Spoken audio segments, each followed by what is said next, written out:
Good morning. If you're starting brand new, I've got a few tips for you. You're definitely going to want snippers, just because scissors don't always cut it. Just don't leave them in the grass. Gloves. I'd recommend getting a few pairs because if you're anything like me, you're definitely going to leave a few out in the rain to rot. Grow bags. This one is from my very first year, as you can see.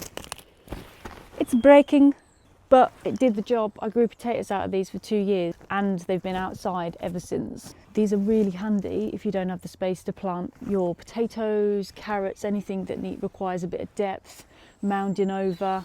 And don't worry about yield, because I actually got loads of potatoes out of my grow bag on the first year, like more than I actually realised I would, and I was fucking excited.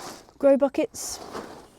These ones I got from Amazon. They're from my first year still. The good thing about starting with containers is that you can literally move them around the garden. So if there's not enough sun in certain places, you've not permanently put them in the ground there and just gone, fuck.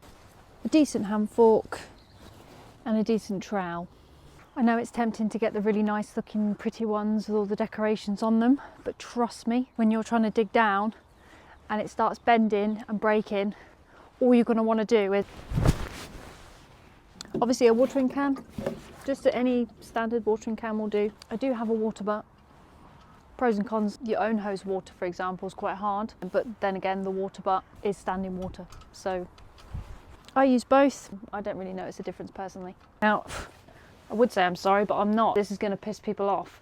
I don't agree with pesticides. It's your responsibility as a gardener to look after everything in your garden. And I don't just mean your crops, your veg, your flowers. I'm talking about the pests, the animals, the creatures, your microbiome.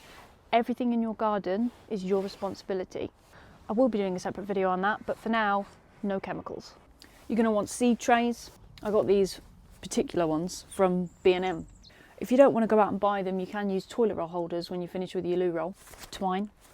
Barbecue skewers. When you've got your little seedlings, cucumbers for example. If you are going to be growing climbers, you are going to need supports. You can buy bamboo sticks and things like that online, but you can also just find sticks. One thing I do recommend that you have, it's a little bit more spenny, but it's worth having, is a garden fork. They're much less aggressive than spades and you can dig around things if you want to be moving shrubs, plants, etc. And obviously if there are any intruders in your garden, you can always